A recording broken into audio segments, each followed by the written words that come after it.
नमस्ते और सभी दर्शकों का स्वागत है आज के इस 6 बजे वाले लाइव में।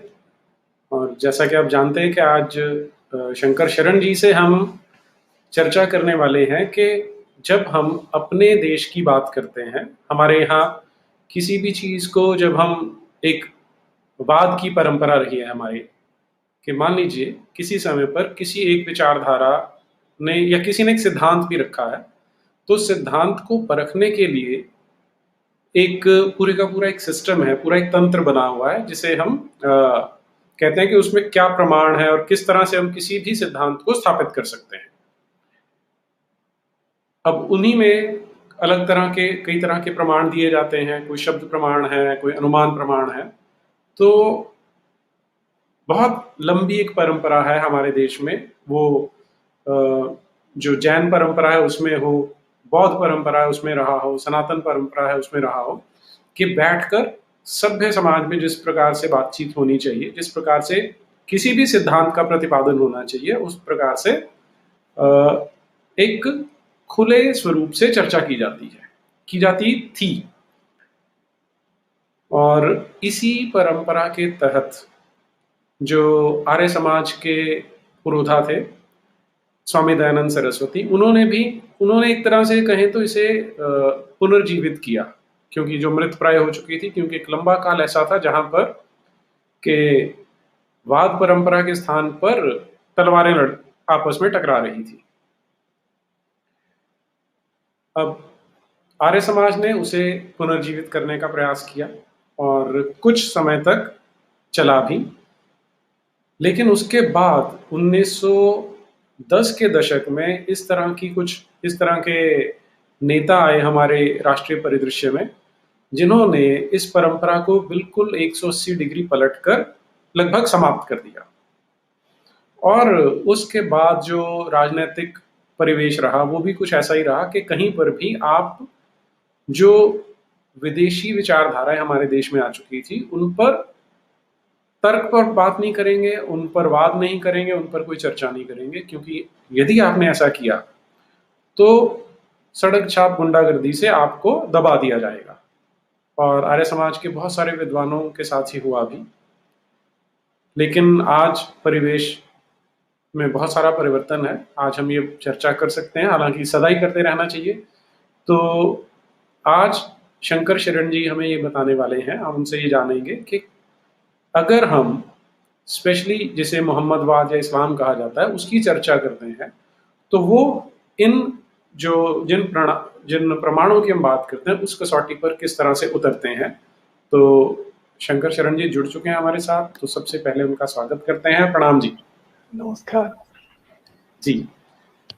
शंकर शरण जी, जैसे मैं अभी परिचय में कह रहा था कि एक तरह से गला घोंट दिया गया इस परंपरा का, कि आप चर्चा नहीं करेंगे, आप बस हर्टिंग द रिलीजियस सेंटिमेंट्स ना हो जाए इस तरह, इसलिए वो 295A भी धक्के से घुसा दिया गया। तो वो एक बीटिंग स्टिक थी कि आप चुपचाप बैठे रहें, कोई बात ना करें। तो लंबे समय तक कोई प्रमाणों की चर्चा ही नहीं की कि अच्छा ये तो भावनाएं आहत हो जाती हैं, जबकि कभी हमारे देश में इस तरह की बात रही नहीं। हमारी परंपराओं में भावनाओं के स्थान पर तर्क का सदा ही अधिक मूल्य रहा है। तो उसी को बढ़ाते हुए आज आप हमें ये बताइए कि जब हम प्रमाणों की बात करेंगे मोहम्मदवाद के लिए, इस्लाम के लिए, कुरान के लिए, तो किस प्रकार से वो इस कसौटी पर अगर हम उसे घिसने की का प्रयास करते हैं तो खरा नहीं उतरता है। देखिए, पहले तो मैं इस पर ध्यान दिलाना चाहूँगा कि इसका दोष हमें अपने नेताओं को देना चाहिए, हिंदुओं को देना चाहिए। अभी आपने उल्लेख किया दयानंद सरस्वती का, उनके जो मौलवियों के साथ और पादरियों के साथ जो शास्त्रार्थ है, उसको पढ़ करके आज लोग चकित रह जाएंगे कि किस तरह से खुला शास्त्रार्थ होता था। तो उन मौलवियों और पादरियों ने तो ऑब्जेक्शन नहीं किया था, वो तो भाग लेने आते थे। इस परंपरा को किसने रोका?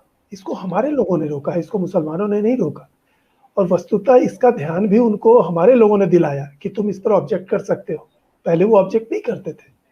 और इसीलिए मुझे लगता है कि कम से कम इस मामले में भारत में शुरुआत करने का दोष उनका नहीं है, हमारे दिग्भ्रमित नेताओं का है। दूसरी बात, आपने जो बैकग्राउंड में कहा कि हमारी जो शास्त्र परंपरा है, ज्ञान परंपरा है, कई तरह के प्रमाण हैं, मुझे ऐसा लगता है कि इस्लाम के संबंध में इसकी आवश्यकता नहीं है। इस्लाम के जो किताबें हैं, कुरान, हदीस और सीरा, वो बहुत ही सरल डॉक्यूमेंट है और उसमें कोई बड़ी गहराई और गूढ़ बातें नहीं है। और इसीलिए ये एक अच्छी बात है कि जो सामान्य पढ़ा लिखा व्यक्ति है, जो किताब पढ़ सकता है, वह उन सारी चीज़ों का, कुरान की सारी चीज़ों की का खुद मूल्यांकन कर सकता है। अब जैसे मैं कुरान पर ही निर्भर होकर के आज कुछ बातें कहता हूँ। कुरान में कम से कम 60 बार प्रमाण की बात की गई है, 60 टाइम्स।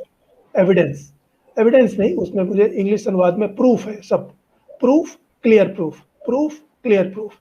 यह अल्लाह और मोहम्मद कम से कम 60 बार बोलते हैं कुरान में ही सिर्फ। मतलब उनको इस बात का गर्व है कि हमारी बातें जो है वो प्रमाणिक है। इसी तरह 84 टाइम्स वो सत्य की बात करते हैं कुरान में, ट्रू, ट्रूली, ट्रुथ। मतलब वो, उनका कहना है कि हम जो कह रहे हैं वो ट्रू है, ट्रूली है, ट्रुथ है। और ये जो काफिर लोग हैं, मूर्ति पूजक, क्रिश्चियन, यहूदी, ये लोग जो हैं झूठे हैं, फॉल्स, फॉल्स डेइटीज, झूठे देवी देवता। तो इसका उल्लेख 46 टाइम्स है। तो वो 46 टाइम्स दूसरे को झूठ कहते हैं, 84 टाइम्स अपने को सत्य कहते हैं, और 60 टाइम्स वो प्रमाण का दावा करते हैं या प्रमाण मांगते भी हैं। मतलब वो न केवल कहते हैं कि हमारे पास प्रमाण है, बल्कि वो दूसरों को भी कहते हैं कि तुम्हारे पास क्या प्रमाण है, लाओ दिखाओ। तो ऐसे खुले निमंत्रण के बाद अगर कोई कहता है कि नहीं नहीं इसकी चर्चा न करें, तो वो तो स्वयं दोषी है। कुरान ने या इस्लाम ने तो ऐसा नहीं कहा है। अब यहाँ पर हम आगे बढ़ें, उससे पहले एक चीज क्लियर हो जानी चाहिए, वो है ट्रुथ और फेथ। क्योंकि मुस्लिम लोग अब पिछले 100 सालों से जो गांधी जी ने परंपरा बना दी दुर्भाग्य से, उसके बाद वो ऑब्जेक्ट करने लगे। पहले वो नहीं करते थे, कर ही नहीं सकते थे। तो ये जो ट्रूथ और फेथ, फेथ, ये अलग अलग श्रेणियां हैं, इसका गड़बड़ नहीं करना चाहिए। क्योंकि ट्रूथ जो है वो आप उसको कसौटी पर कसना पड़ता है, और वो क्लियर कट है, वो साबित होता है। लेकिन फेथ दोनों तरह के होते हैं। फेथ सही भी हो सकता है, फेथ गलत भी हो सकता है। और इसका सबसे सुंदर उदाहरण है क्रिश्चियनिटी और इस्लाम की तुलना करना। क्रिश्चियनिटी का जो मूल क्रेडो है वो क्या है कि प्रॉफिट जीसस ईश्वर पुत्र थे, सन ऑफ गॉड। और इस्लाम का फेथ क्या है कि मोहम्मद एकमात्र गॉड के अंतिम और त्रुटिहीन संदेशवाहक थे। प्लस इस्लाम ये भी कहता है कि जीसस गॉड के पुत्र नहीं थे। तो इस्लाम का फेथ है कि जीसस गॉड के पुत्र नहीं थे, और ये क्रिश्चियनिटी का फेथ है कि जीसस ईश्वर पुत्र थे। तो प्राइमा फेसी कोई भी समझ सकता है कि इन दो में तो एक गलत है, या हो सकता है दोनों ही गलत हो। तो ये फेथ का उदाहरण मैं दे रहा हूँ कि फेथ को ट्रुथ से जोड़ना नहीं चाहिए। ट्रुथ अलग है, ट्रुथ की कसौटी होती है, ट्रुथ को जांचना पड़ता है, और ट्रुथ हमेशा खरे होकर निकलता है। जैसे उदाहरण के लिए ये कहना कि पृथ्वी सूर्य के गिर्द घूमती है, या धरती में गुरुत्वाकर्षण शक्ति है, या मनुष्य सांस लेते हुए ऑक्सीजन लेता है और सांस छोड़ते हुए कार्बन डाइऑक्साइड छोड़ता है, ये सब ट्रुथ के एग्जाम्पल हैं जिसको आप कस सकते हैं, और ये हमेशा ये सही साबित होंगे। लेकिन आप फेथ को किसी चीज पर आप कस नहीं सकते। तो आप अगर फेथ मानते हैं तो वो ठीक है, आपका फेथ है, आप चाहे कुछ भी माने। लेकिन जब आप उसको ट्रुथ का दावा करते हैं, जो कुरान में कहा गया है 84 टाइम्स कि हम तो ट्रुथ है और तुम फॉल्स हो, हमारे अल्लाह और हमारे प्रॉफिट ट्रू है और तुम्हारे देवी देवता फॉल्स डेटीज है, तो ऐसी स्थिति में ये काफिरों का, भारत के संदर्भ में कहें तो हिंदुओं का कर्तव्य है कि वो इसको कसौटी पर कसें। क्योंकि सत्य को अगर आप मनवाना भी चाहते हैं, किसी चीज को सत्य भी कहना चाहते हैं, फेथ को, और उसको मनवाना भी चाहते हैं, तो आपको तो कसौटी पर चढ़ना ही पड़ेगा। फिर आप उस पर नाराज नहीं हो सकते, उस पर हैरत नहीं दिखा सकते। इसीलिए आज हम इसकी थोड़ी सी चर्चा करेंगे कि कुरान में आखिर किस तरह के प्रमाण दिए गए हैं, क्योंकि वो खुद कहता है 60 टाइम्स वो प्रमाण की बात करता है। तो उदाहरण लीजिए, वो अल्लाह के होने का प्रमाण कुरान में मिलता है कि अल्लाह ने धरती, आकाश, सूरज, चांद और पहाड़, झरने बनाए। मोहम्मद कहते हैं कि ये अल्लाह के होने का प्रमाण है, और ये कुरान में है। सूरा नंबर 10 आयत 5-6, सूरा नंबर 13 आयत 2-4, सूरा नंबर 17 आयत 102। इन तीनों में ये बातें कही गई हैं कि अल्लाह के होने का प्रूफ है कि उसने धरती, आकाश, सूरज, चांद बनाए। फिर आगे एक सूरा नंबर 5 आयत नंबर 17 में कहा गया है कि अल्लाह धरती, आकाश और उसके बीच जो भी है उसका संप्रभु है, सॉवरेन। मतलब धरती, आकाश और उसके बीच जितनी चीजें हैं, अल्लाह ही उसका सॉवरेन है, मतलब मालिक, शासक। एक और आयत है सूरा नंबर 22 आयत 62 एकमात्र अल्लाह सच है और दूसरे पुकारे जाने वाले देवी देवता झूठ है।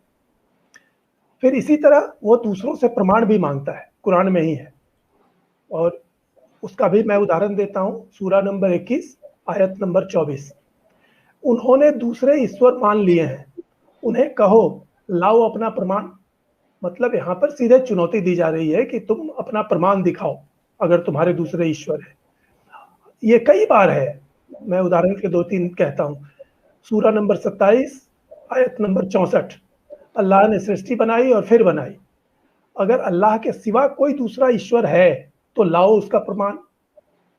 फिर यही चीज है, आगे है सूरा नंबर 23 आयत नंबर 117, जो अल्लाह के सिवा किसी और देवी देवता को पुकारते हैं उनके पास कोई प्रमाण नहीं। फिर सूरा नंबर 28 आयत नंबर 75, 28-75, कयामत के दिन हम हर एक राष्ट्र से गवाह बुलाएंगे, हर एक नेशन से गवाह बुलाएंगे और कहेंगे लाओ अपना प्रमाण। फिर वो प्रमाण की चुनौती देते हैं।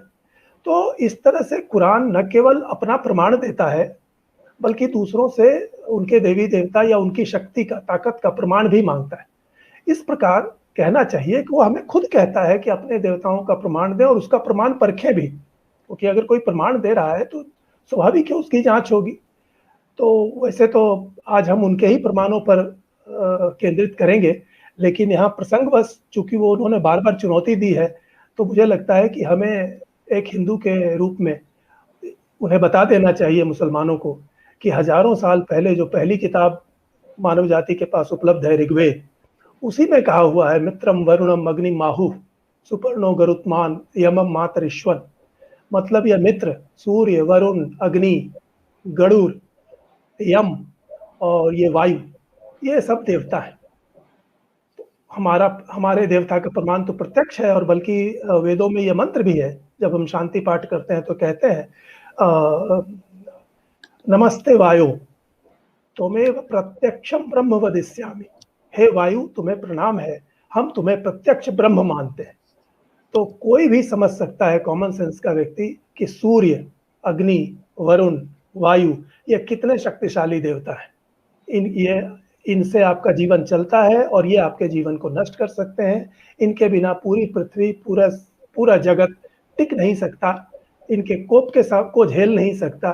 तो ये तो सिर्फ एक हिंट है कि जिसका प्रमाण वो मांग रहे हैं मोहम्मद साहब, वो हजारों वर्ष पहले ही ऋग्वेद में उनका उल्लेख है, और उसका प्रमाण आप खुद देख सकते हैं। बल्कि कभी कभी जो मुल्हिद मुस्लिम है या मुनाफिक मुस्लिम है, वो अपने लोगों को कहते भी हैं कि भाई हिंदुओं का तो सबसे बड़ा देवता तो सूर्य है, तो अगर तुम बड़े बुद्धिशिकन हो तो जरा सूर्य को तोड़ करके दिखाओ। तुम तो उसको तोड़ नहीं सकते, उनका सबसे प्रत्यक्ष देवता तो वही है। तो खैर उसको अभी हम छोड़ देते हैं, वो फिर कभी कोई दूसरा प्रसंग है। आज हम उनके प्रमाणों की परख करना चाहते हैं, जो कि कोई अवमानना नहीं है, क्योंकि ये कुरान ही हमसे मांग कर रहा है। और सच पूछिए तो एक किताब के रूप में ये कुरान का सम्मान भी है। किसी भी किताब का सबसे बड़ा सम्मान है उसको ध्यान से पढ़ना, उसको गंभीरता से लेना। तो अगर हम कुरान को इतनी गंभीरता से एक एक आयत गिन करके पढ़ते हैं और उस पर विचार करते हैं, तो सच पूछिए तो हम सचमुच उसका सम्मान कर रहे हैं।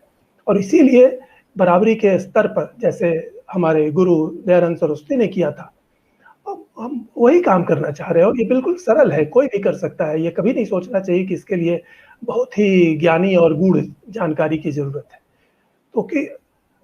क्योंकि अगर वो, जैसा मैं पहले भी कह चुका हूँ, कि अगर सीरा और कुरान को साथ साथ पढ़ा जाए तो वो बिल्कुल क्रिस्टल क्लियर साफ दिखाई पड़ता है। तो उसके प्रमाण की परख करने के लिए तो सबसे एक चीज पर सीधे ध्यान जाता है कि अल्लाह का प्रमाण क्या है।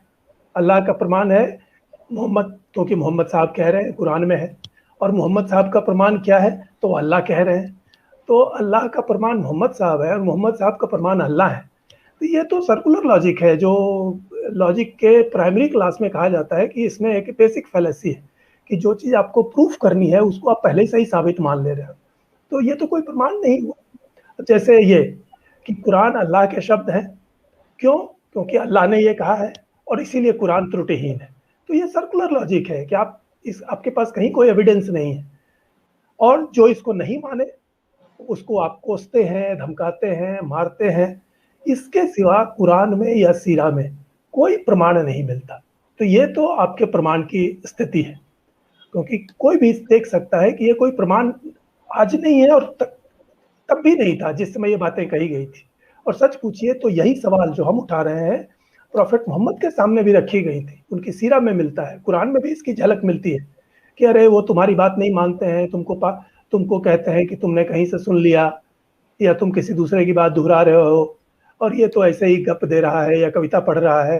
तो ये हिंट है कि उनके समय भी लोग यही आपत्ति करते थे कि भाई ये जो आप बोल रहे हो इसका तो कोई सिर पैर मिलता नहीं है। उसका क्या उत्तर मिला, ये सीरा में मिलता है कि प्रॉफेट मोहम्मद से जब भी सवाल पूछे जाते थे तो उसका वो क्या जवाब देते थे। या तो वो उसको फटकारते थे, कोसते थे, और नहीं तो फिर अगर जब उनको ताकत हुई तो उन्होंने उनको दंड दिया या मरवाया।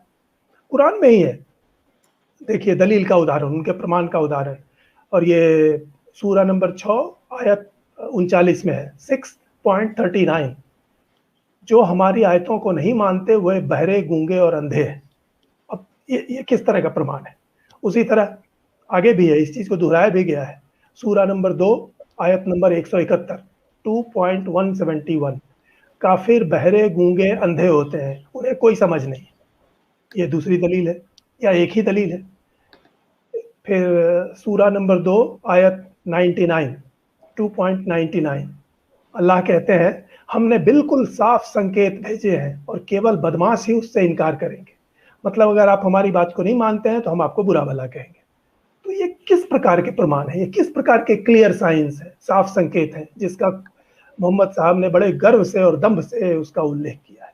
क्योंकि अगर आप हमसे प्रमाण मांगते हो, काफिरों से प्रमाण मांगते हो, तो आपके प्रमाण और हमारे प्रमाण और आपकी दलीलें और हमारी दलीलें वो एक कसौटी से कसी जानी चाहिए और एक तरह से उसको परखना चाहिए, और तभी उसकी परख हो सकती है। तो जब प्रॉफेट मोहम्मद या अल्लाह दूसरों से उनके धर्म विश्वासों का बार बार प्रमाण मांगते हैं और ऐसे मानते हैं जैसे उनके पास कोई प्रमाण नहीं हो, तो हम भी तो वही प्रमाण प्रॉफेट मोहम्मद और उनके मानने वाले अनुयायियों से मांग सकते हैं। कुरान में है सूरा 35 आयत 4, और मैं कुरान को एग्जैक्ट कोट कर रहा हूँ। ओ मोहम्मद, कहो उनसे कि दिखाओ कि अल्लाह के सिवा दूसरे ईश्वर ने धरती का कौन सा भाग बनाया है। मेरे पास इस कुरान से पहले की कोई किताब और कोई और ज्ञान का चिन्ह प्रमाण लाओ यदि तुम सच्चे हो। ये कितना इंटरेस्टिंग है एक हिंदू और बौद्ध के लिए। कुरान कहता है 34.5 कि मेरे पास इस कुरान से पहले की कोई किताब या कोई और ज्ञान का चिन्ह प्रमाण लाओ यदि तुम सच्चे हो। अब ये सीधा सीधा दिखाता है कि बेचारे अल्लाह को न वेदों का पता था, न भगवान बुद्ध के वचनों का पता था, न कन्फ्यूशियस का पता था, न सोक्रेटिस का पता था। और ये चार ज्ञान की चार महान परंपराएं हैं जो मोहम्मद साहब से कम 1000 साल पहले से, कई हजार साल पहले से। तो उनको इस बात का पता ही नहीं था कि ये सब किताबें उपलब्ध है, और वो गर्व से इस अल्लाह या मोहम्मद इसकी चुनौती देते हैं कि कुरान से पहले की कोई किताब या कोई और ज्ञान का चिन्ह प्रमाण लाओ यदि तुम सच्चे हो।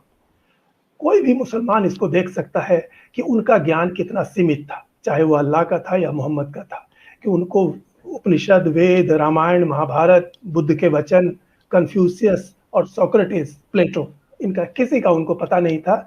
जो इतने महान ज्ञान की किताबें हैं जो आज तक उनका वही सम्मान है जो पहले था। इसीलिए मुसलमानों से बातचीत में इस बात पर बल देना चाहिए कि भाई प्रमाण मांगना और प्रमाण की परख करना, इसमें अगर कोई नाराज होता है तो इसका मतलब है कि वो दुर्बल लॉजिशियन है, क्योंकि आप खुद ही ये निमंत्रण दे रहे हैं कि प्रमाण लाओ और हमारा प्रमाण देखो। तो आपकी चुनौती है और आपकी चुनौती को हम अपने नॉलेज पर कस रहे हैं, और हमारे लिए तो बहुत आसान है क्योंकि हम तो ज्ञान आधारित सभ्यता ही हैं, फेथ आधारित हम हैं ही नहीं। हमारे हमारे उपनिषद ने या भगवान बुद्ध ने या सोक्रेटिस ने किसी को चुनौती भी नहीं दी थी। आप तो चुनौती दे रहे हो, उन्होंने चुनौती भी नहीं दी थी कि हमारी बातें सच हैं और तुम्हारी बातें गलत हैं। वो तो कहते हैं अरे सुनना है सुनो, नहीं सुनना मत सुनो। और उनका ज्ञान इतना महत्वपूर्ण है कि आज तक वह न केवल वैलिड है बल्कि आज भी उसको लोग उसी श्रद्धा से पढ़ते हैं और उससे ज्ञान उनको मिलता है किसी के धमकी के बगैर, डायरेक्ट। तो हम साफ देखते हैं कि अल्लाह की जानकारी कितनी सीमित है, और धमकी देना और कोसना ही उनका तर्क और प्रमाण है जिससे कुरान भरी हुई है। फिर एक अगर इसको दूसरे एंगल से देखें तो उस कुरान में असंख्य घोषणाएं हैं, प्रोक्लेमेशन, जिसका कोई प्रमाण नहीं है। जैसे सबसे प्रत्यक्ष मुझे यह मिला कि वो काफिरों के बारे में ही अंतर्विरोधी आयतें हैं। दोनों बातें उसमें मिलती हैं कि काफिर इसलिए काफिर हैं कि अल्लाह की मर्जी से वो काफिर बने हुए हैं। क्यों? क्योंकि कुरान में लिखा है सूरा नंबर 39 आयत 23 कि अल्लाह अपनी मर्जी से जिसे चाहे राह दिखाता है और जिसे चाहे पथ भ्रष्ट करता है। तो अल्लाह के ही मर्जी से हम अगर काफिर हैं तो फिर दूसरी जगह यह है कि वो नहीं मान रहे हैं तो वो बदमाश है।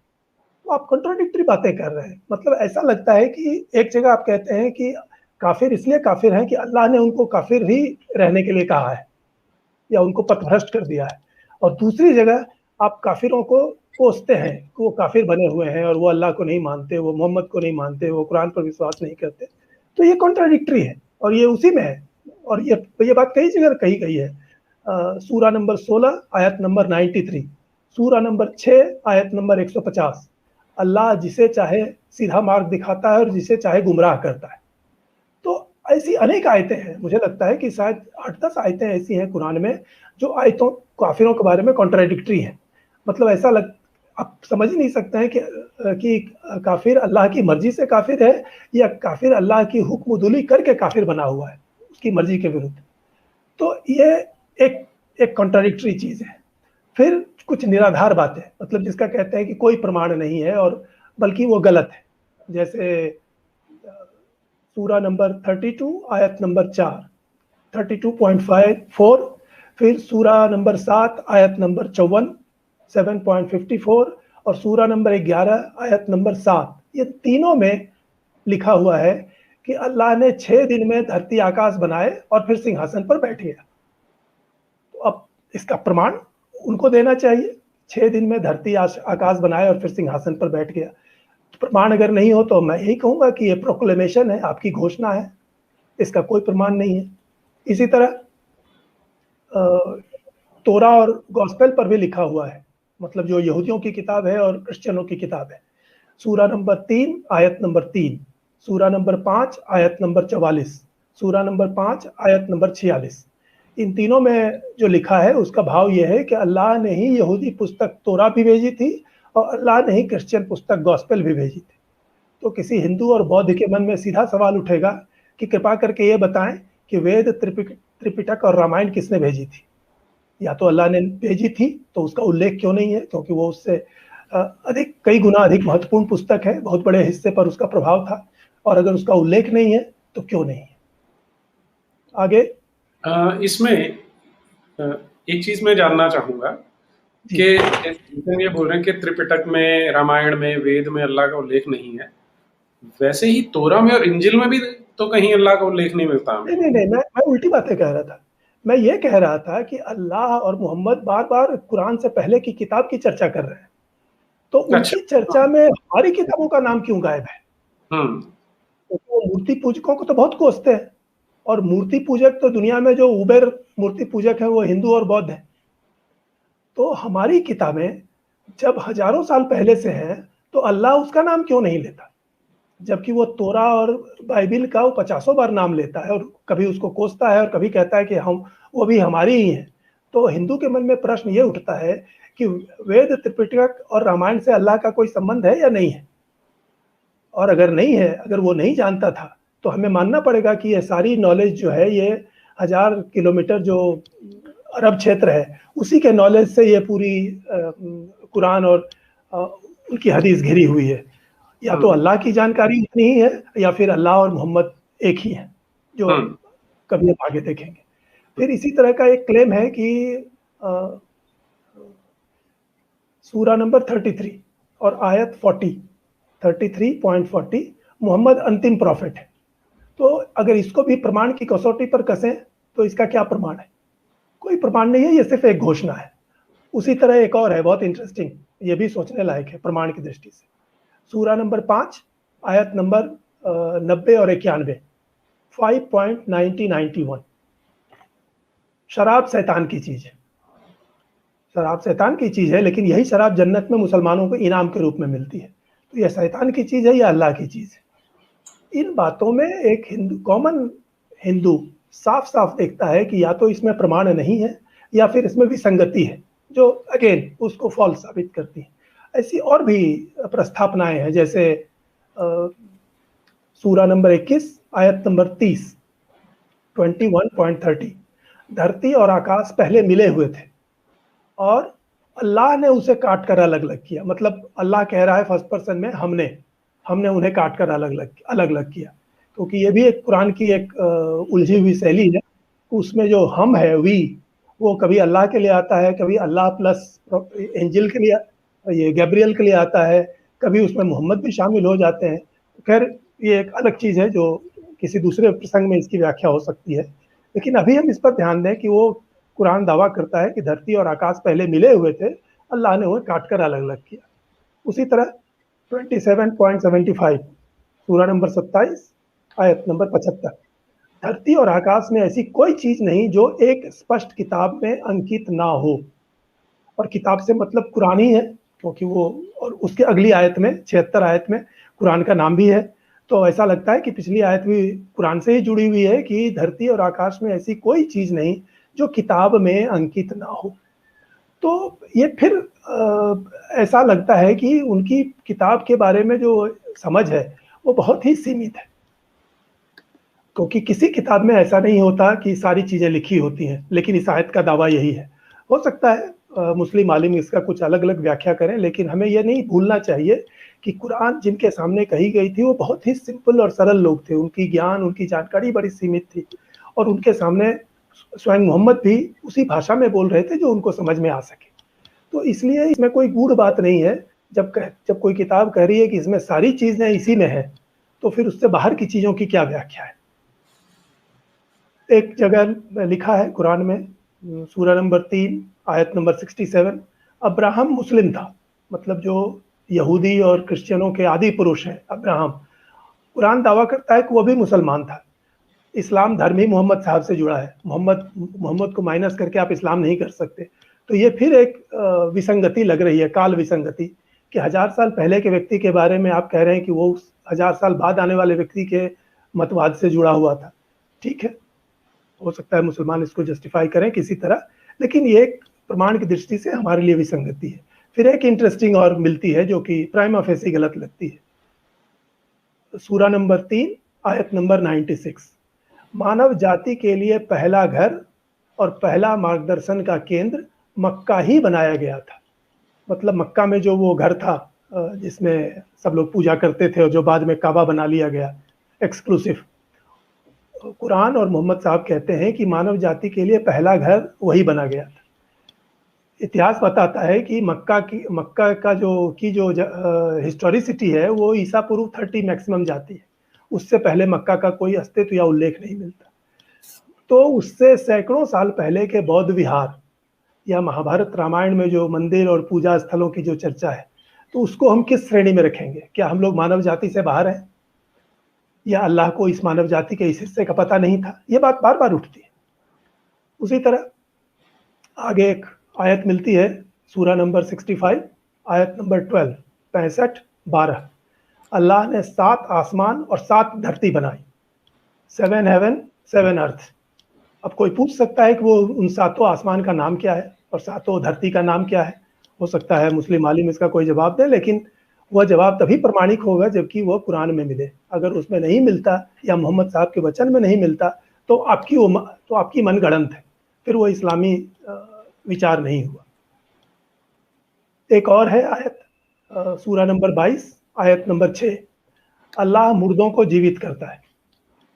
इसका कोई उदाहरण हमें न कुरान में मिलता है, न सीरा में मिलता है, न आज तक मिला है। तो अगर अल्लाह मुर्दों को जीवित करता है तो कोई भी पूछ सकता है इसका प्रमाण क्या है।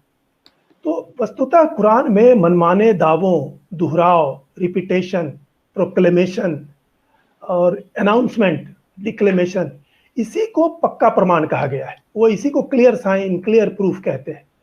तो एक कॉमन सेंस से, और सच पूछिए तो मेडिकल टर्म में भी और लॉजिशियन फिलोसफिकल टर्म में भी इसको डिल्यूजन ही कहा जा सकता है, आत्मभ्रम।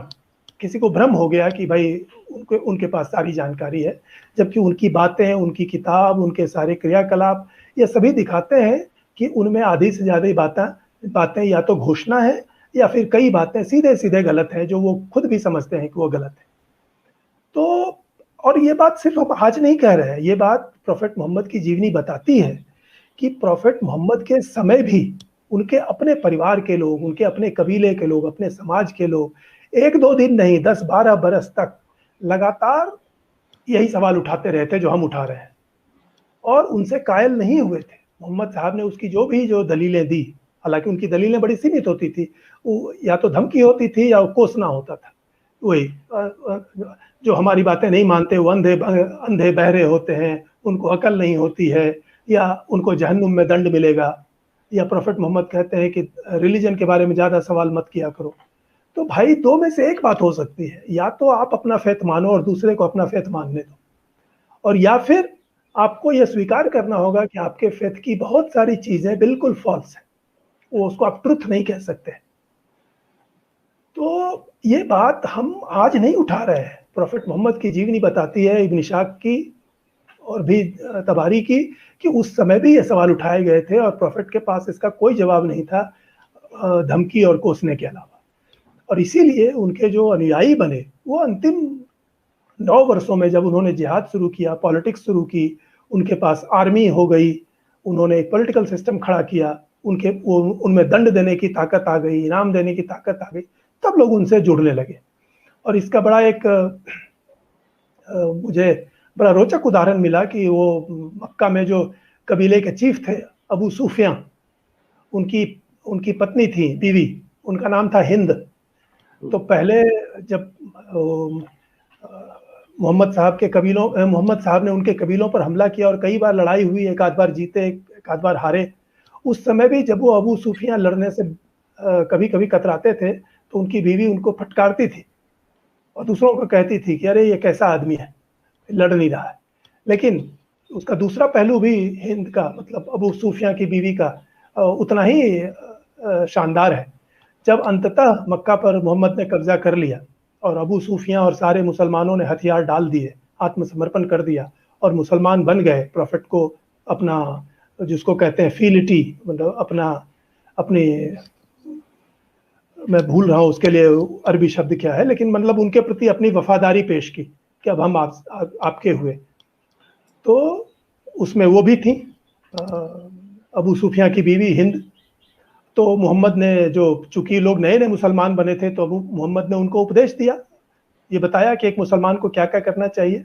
तो वो कहते हुए उन्होंने, जो उनको एक मुसलमानों को बड़ा गर्व भी है कहने का कि मोहम्मद ने बच्चों की भ्रूण हत्या या बच्चियों की हत्या कर देते थे कुछ गरीब लोग अरब, तो मोहम्मद ने मना किया कि ये काम नहीं करना चाहिए। तो अपना उपदेश देते देते उन्होंने ये भी कहा कि अपने नवजात बच्चों की हत्या मत करो। तो वो अबू सुफियां की बीवी ने उनको टोका, बोला रुकिए रुकिए रुकिए, हम अपने बच्चों की हत्या नहीं करते, हम तो उनको पाल पोस के बड़ा करते हैं, आपने हमला कर करके उनको मारा है, हम तो उनको पाल पाल करके बड़ा किए थे, इसलिए हमको ये उपदेश मत दीजिए। मतलब, और ये इंसिडेंटली इस बात को भी दिखाता है कि स्त्रियों की स्थिति इस्लाम से पहले अरब में क्या थी, कि हिंद अपने जो चीफ है, कबीले का मुखिया अबू सुफियां, उसको भी फटकारती है, और जब अंततः वो उसको मुसलमान बनना पड़ता है और मोहम्मद के प्रति अपनी वफादारी प्रकट करती है, तो वह मोहम्मद को भी टोकने से नहीं बरसती है कि हम अपने बच्चों को नहीं मारते, हमारे बच्चों को जिन बच्चों को हमने बड़ा किया उसको आपने मारा है। तो इस तरह की निर्भीकता ये अरब लोगों में थी और वो उनको जवाब देते थे, प्रश्न करते थे और मोहम्मद के पास उसका कोई जवाब नहीं था। और अंततः हथियार के बल पर जब उन्होंने मक्का और अरब पर कब्जा कर भी लिया, तब भी एक और प्रसंग दिखाता है कि इस्लाम की सारी बातें, प्रॉफेट मोहम्मद की सारी बातें लोगों ने मजबूरी में स्वीकार की थी। और वह प्रमाण यह है कि जब प्रॉफेट मोहम्मद की मृत्यु हुई, देहांत हुआ, तो कई कबीलों ने जो कि मुसलमान बने थे, एकाएक घोषणा की कि अब हम इस्लाम से अलग हो रहे हैं, क्योंकि उनको लगा कि जिसके डर से या जिसके दबाव से, आतंक से हमको मुसलमान बनना पड़ा था, वो तो चले गए, तो अब हम फ्री हैं। तो और इसीलिए जो पहले खलीफा थे अबू बकर, उनको करीब 1 साल तक, जहाँ तक मुझे लगता है 8-9 महीने तक पूरे अरब में युद्ध लड़ना पड़ा कि जो इस्लाम छोड़ के भाग रहे हैं उनको पकड़ के जबरदस्ती रखा जाए। और इसका नाम ही है रिद्दा युद्ध, मतलब जो इस्लाम छोड़ के भाग रहे हैं उनको रोकना, एपोस्टेसी वॉर। एपोस्टेसी वॉर। तो ये क्या दिखाता है? एक हिंदू और एक बौद्ध इसको सामान्य बुद्धि से भी समझ सकता है कि भाई आपके विचार, आपके ये सो कॉल्ड अल्लाह की बातें, प्रॉफिट की बातें, त्रिकालदर्शी बातें, सारी सत्य बातें, इनको उस समय भी लोगों ने नहीं माना था और वो आज भी फॉल्टी दिखती हैं। और वो कई कई फॉल्ट सीधे सीधे दिखते हैं और बाकी इसलिए भी दिखते हैं कि आपको उनकी आलोचना, उसके बारे में प्रश्न उठाना आपको गवारा नहीं है, आप उनको मारते हैं, अपने लोगों को भी मारते हैं, प्रश्न उठाने वाले को बुरा भला कहते हैं। और इसीलिए इस चीज को फिर से जगाना चाहिए, कम से कम भारत जैसे देश में। मैं समझता हूँ कि जो उदाहरण मैंने सिर्फ कुरान पर दिए हैं, वो इस बात को स्पष्ट दिखाते हैं कि इस्लाम और कुरान का दावा जरूर है कि वो सत्य पर आधारित है और दूसरे झूठ पर आधारित है, और वो अपनी बातों को प्रमाणित मानता है और दूसरे की बातों को बिना प्रमाण के मानता है। लेकिन प्राइमरी कसौटी जो प्रमाण सत्य की होती है, उस पर कसने पर हमें उल्टा ही तस्वीर दिखता है कि वो स्वयं इतने वीक हैं कि अपने लोगों को भी वो प्रमाण मांगने या क्वेश्चन करने पर उसको ये ब्लास्फेमी के नाम पर उनको मारते हैं। तो ये ब्लास्फेमी का लॉ बनाना और उसको लागू करना यह दिखाता है कि आप प्रमाण सत्य के नाम पर आप बहुत ही कमजोर हैं। और इसीलिए भारत में यह कोई मुसलमान भी देख सकता है कि हमारे ज्ञान ग्रंथों की दर्जनों की परंपरा है, जिनके बारे में आप दूसरे ही लोग कहते हैं कि वो धर्म ग्रंथ हैं। क्रिश्चियन और मुसलमान उसको धर्म ग्रंथ कहते हैं, कम्युनिस्ट भी उसको धर्म ग्रंथ कहते हैं, इसीलिए स्कूल में पढ़ाने नहीं देते कि ये तो रिलीजियस ग्रंथ है, इसलिए हम रामायण क्यों पढ़ाएंगे, उपनिषद क्यों पढ़ाएंगे। तो आप देखिए कि ये हजारों वर्ष की पुरानी पुस्तकें, यह इनको किसी जांच परख से भय नहीं है, ना ये किसी को धमकी देती हैं, ना किसी को चुनौती देती हैं, ना किसी को ताना देती हैं। तो कम से कम सत्य, प्रमाण और दलील का अगर आप दावा करते हैं तो इस कंपैरिजन को ठंडे दिमाग से और खुले तौर पर करना चाहिए और इसको खोलना चाहिए। तो मुझे लगता है कि इन बातों को मैंने जितने कुरान की आयतों का उल्लेख किया है उसको आप स्वयं भी खोल करके चेक कर सकते हैं और उस पर विचार कर सकते हैं। तो मुझे लगता है कि ये इस्लाम को पढ़ने वाला जो एक हिंदू है, उसके मन में जो प्रश्न उठते हैं, उसमें कुरान पर आधारित ये कुछ बातें थी जो मैं पहले रखना चाहता था। जी जी। अच्छा, एक बात जो मैंने बीच में कही थी और आपने उसका उल्लेख स्पष्ट कर दिया, उसका जो रेफरेंस था टू द कॉन्टेक्स्ट वो आपने स्पष्ट कर दिया। लेकिन मैं एक बार फिर से उसी पे आता हूँ कि ये इस्लाम का एक क्लेम है कि ये तो सदा से था कि जो मोहम्मद है वो आखिरी पैगंबर है, पहले वाले भी उसी के थे। तो अब सवाल ये उठता है, और फिर वो साथ में बोल देते हैं कि पहले वाली किताबों को थोड़ा करप्ट कर दिया गया। तो सवाल ये उठता है कि अगर ये सच में वही थे, तो पहले की किसी किताब में ना तो अल्लाह नाम का कोई गॉड दिखाई देता है, ना ही कोई मोहम्मद का रेफरेंस आता है। तो ऐसा कोई इस तरह की क्या कॉन्स्पिरेसी थ्योरी हो सकता है कि हम गॉड का ही नाम बदल देंगे क्योंकि हमने तो कुछ इसमें नई चीज डालनी है? तो ये भी समझ में नहीं आता कभी। नहीं, ये बहुत बहुत इम्पोर्टेंट है और मुझे लगता है ये थोड़ा सा विषयांतर होगा, लेकिन ठीक है। मुझे ऐसा लगता है कि देखिए, जब आप किसी की पूरी चीज कब्जा करके अपनी बनाते हैं तो एक साइकोलॉजी होती है कि आप चाहते हैं कि उसका सारा एविडेंस खत्म हो जाए।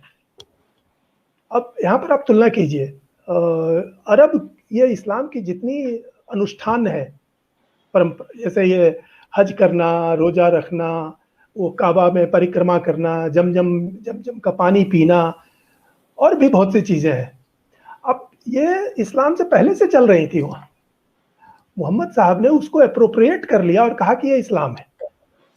मुझे ऐसा लगता है लॉजिकली कि वो तोरा और बाइबिल के साथ यही करना चाह रहे थे कि उसको वो हमारी बना लें और उनका सारा एविडेंस खत्म कर दें, जिस तरह से अरब में उन्होंने सारा एविडेंस खत्म कर दिया। एक भी नॉन मुस्लिम नहीं रहा अरब में, एक भी पगान नहीं रहा, एक भी मूर्ति नहीं रही, एक भी मंदिर नहीं रहे। तो अब तो ये सारी की सारी चीजें इस्लामी हो गई।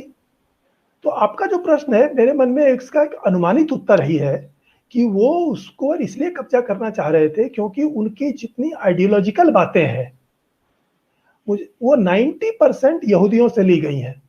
वो एक तरह से उनको अप्रोप्रिएट कर लिया गया, जैसे ही प्रॉफिट की धारणा, ओनली गॉड की धारणा, धर्मांतरण की धारणा, यहाँ तक कि जो उनके लॉ है, कस्टम, पत्थर मार मार के मार डालने की धारणा, ये सारी चीजें, और जो प्रॉफिट का जो मीनिंग है, यहाँ तक कि प्रॉफिट की उनके भी जो यहूदी प्रॉफिट थे, उनकी भी कॉन्कुबीन होती थी, जिनको लौंडियां कहते हैं, वो भी है। मतलब इनके सोशल कस्टम, लीगल कस्टम और आइडियोलॉजिकल क्रेडो, वो 90% यहूदियों से ली गई हैं।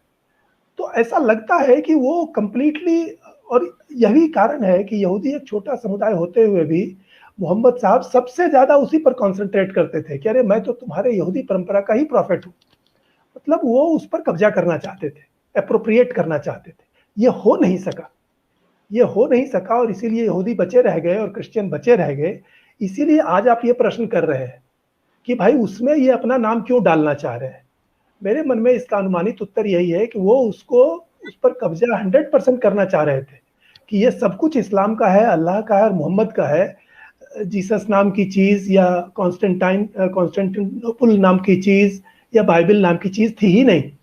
जैसे हम अरब की चीजें अब नहीं हमारे पास है, लेकिन अरब की ही सारी चीजें इस्लामी चीजें हो गई हैं।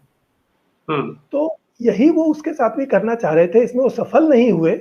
इसलिए यह प्रश्न हमारे मन में उठता है कि वो 800 साल पुरानी किताब में अपना नाम क्यों डालना चाह रहे हैं। ये कुछ कुछ ऐसा ही हुआ कि कोई कहे कि नहीं, वेदों में भी मोहम्मद का नाम है, रामायण में भी मोहम्मद का नाम है, और ये हिंदू लोगों ने उसको मिटा करके अपनी किताबों को भ्रष्ट कर लिया है। एग्जैक्टली यही एलिगेशन प्रॉफिट मोहम्मद ने यहूदियों पर लगाया, क्रिश्चियनों पर लगाया कि तुमने अपनी बाइबिल को में हमारा नाम काट करके हटा दिया है, तुम लोग बड़े बदमाश हो, तुमने अपनी किताब भ्रष्ट कर दी है और इसीलिए तुमको अल्लाह दंड देगा, तो इसलिए तुम हमको मान लो। तो एक तरह से ये कॉमन साइकोलॉजी है कि अगर आप किसी का घर बार, परिवार, प्रॉपर्टी, बिजनेस, सब कुछ कब्जा कर लेना चाहते हैं और इसको छिपाना भी चाहते हैं कि आपने कब्जा किया, तो आप चाहेंगे कि वो जो मूल मालिक है वो 100 परिवार सब कुछ खत्म हो जाए, ताकि आप सबको कह सकें कि ये तो हमेशा से हमारा था, हमने किसी का नहीं लूटा।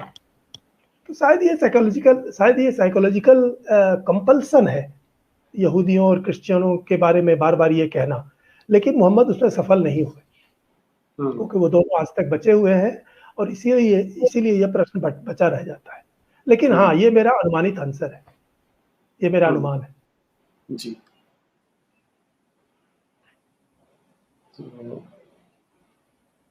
हाँ, मैं ऑडियंस से कहूँगा कि जो शंकर शरण जी ने रेफरेंसेस बताए हैं, आप उनको चेक कर लीजिए, क्योंकि उन्होंने सारे आपको आयत नंबर, चैप्टर नंबर सब बता दिए हैं। तो किसी को अगर इच्छा हो, कोई कंफ्यूजन हो, तो चेक कर सकते हैं आप उसे। प्रश्न ले लेते हैं जी। हरजिंदर सिंह जी हैं, मुन्ना भाई मूवी में मुन्ना को गांधी प्रकट होकर उसी बात का उत्तर दे पाते हैं जो मुन्ना भाई ने पहले से पढ़ रखा होता है। बस यही मोहम्मद और अल्लाह का हिसाब लगता है। It was Indeed delusion.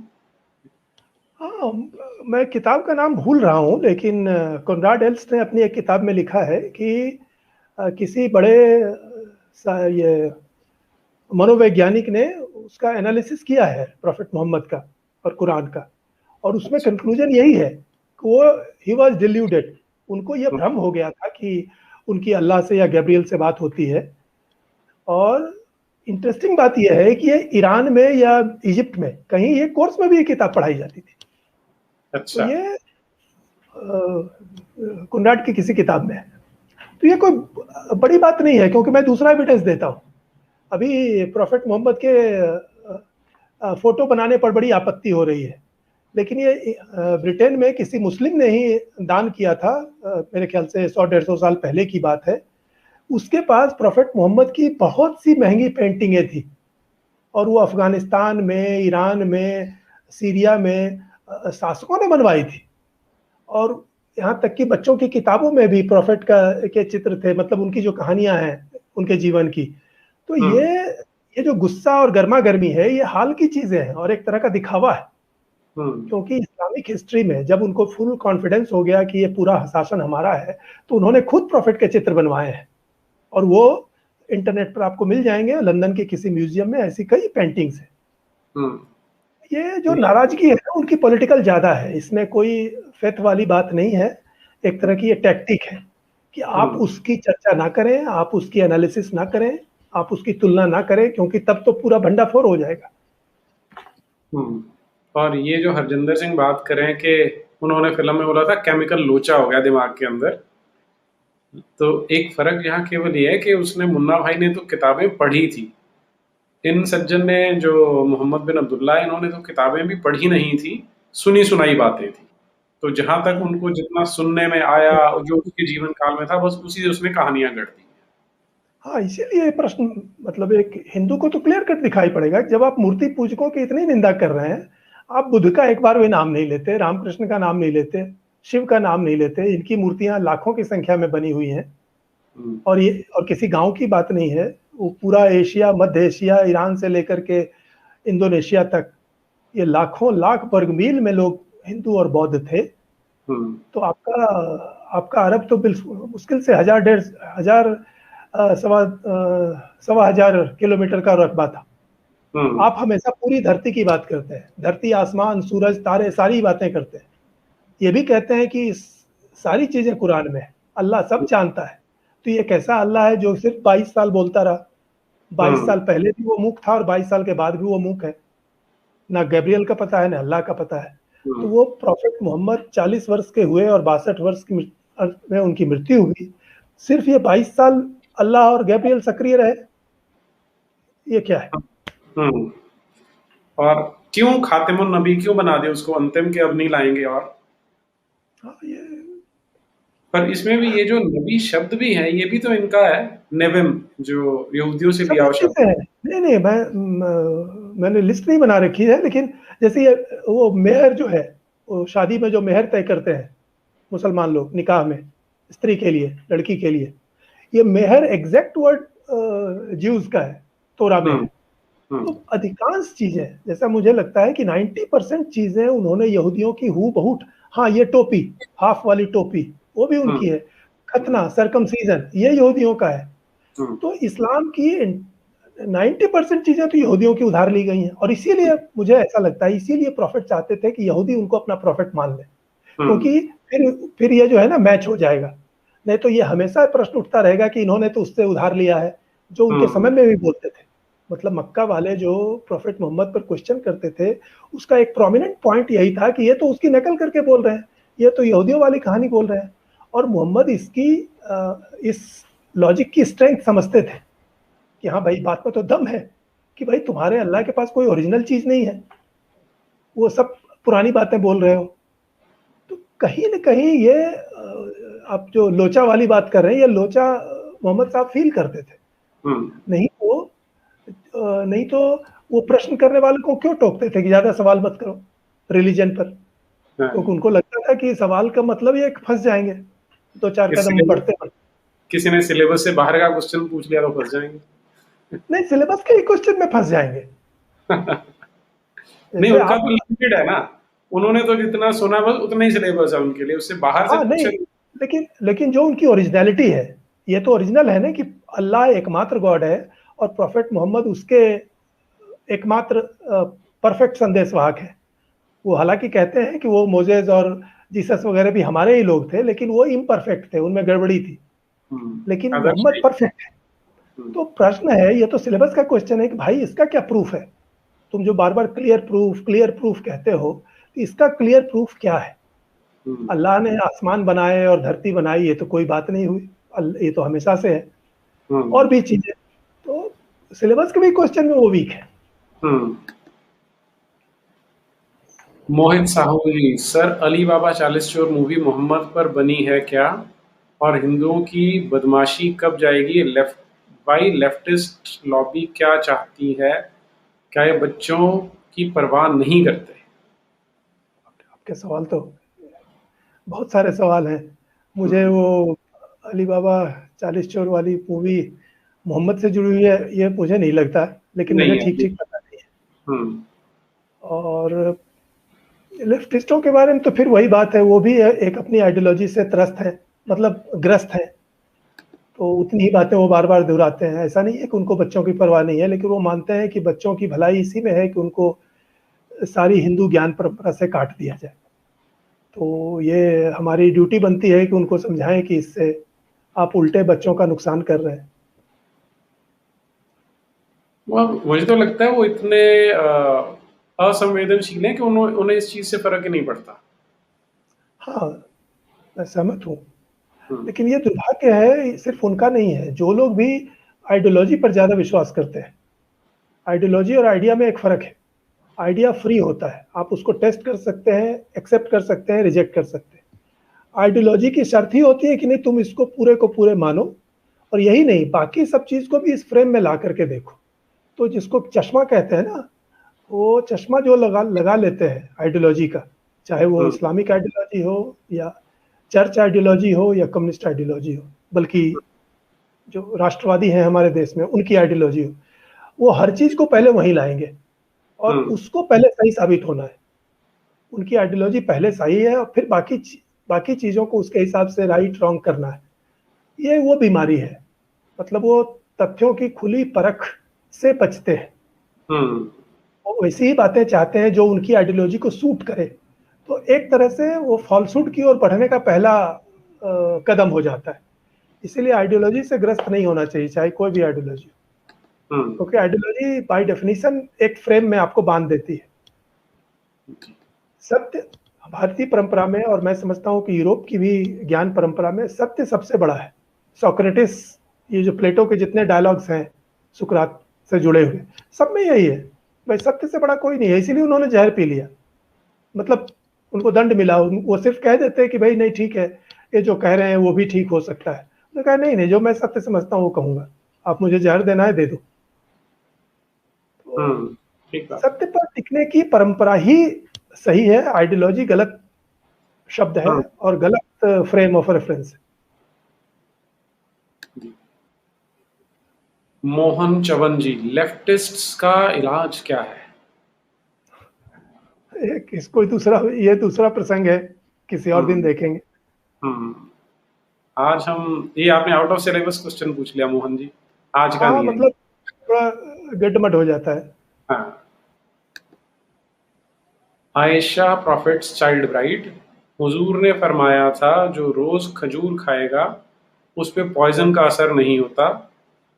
Irony, Hazur poisoning से ही चलवा से। हाँ, ये उनको संदेह था, हालांकि पहली बात उन्होंने कही थी ये मुझे नहीं पता है, लेकिन हाँ, ये अगले किसी प्रसंग में, वो मोहम्मद जी वाले प्रसंग में हम लोग इसकी चर्चा करेंगे। हम्म, मोहम्मद खुद कहते हैं कि लगता है वो पॉइजन मेरे शरीर में रह गया। तो देखिए, हम्म, वो तो मनुष्य थे, नहीं तो अगर एक्स्ट्रा ऑर्डिनरी होते तो सिर्फ 62 वर्ष की आयु में क्यों चले जाते, और फिर बहुत सारे काम करने थे। और फिर कितनी बार वो गजवा पे निकलते थे लेकिन बिना कुछ किए धरे आ जाते थे क्योंकि उनकी कैलकुलेशन गलत हो जाती थी, मिस हो जाता था कार्बन।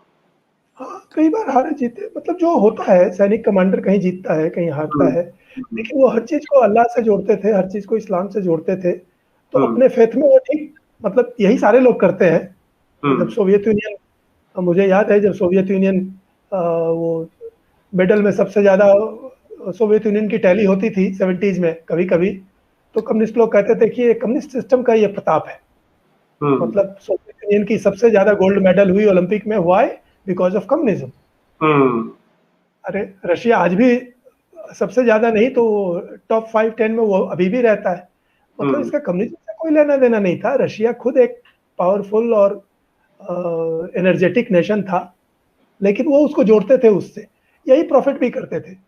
लड़ाई जीत गई तो देखो अल्लाह तुम्हारे साथ था, लड़ाई हार गए तो अल्लाह तुम्हारा टेस्ट ले रहा है। तो ये चलता है। लेकिन जब आप हम्म। सत्य का दावा करोगे तो ये कसौटियों पर ये कमजोर साबित होंगी। हम्म। LKS पूछ रहे हैं जी, सर भारत को चरखागिरी नहीं गोपाल पाठागिरी की जरूरत है। पाठागिरी ने ही बंगाल बचाया था, क्या पाठागिरी ही मार्ग नहीं बचा हिंदुओं के लिए?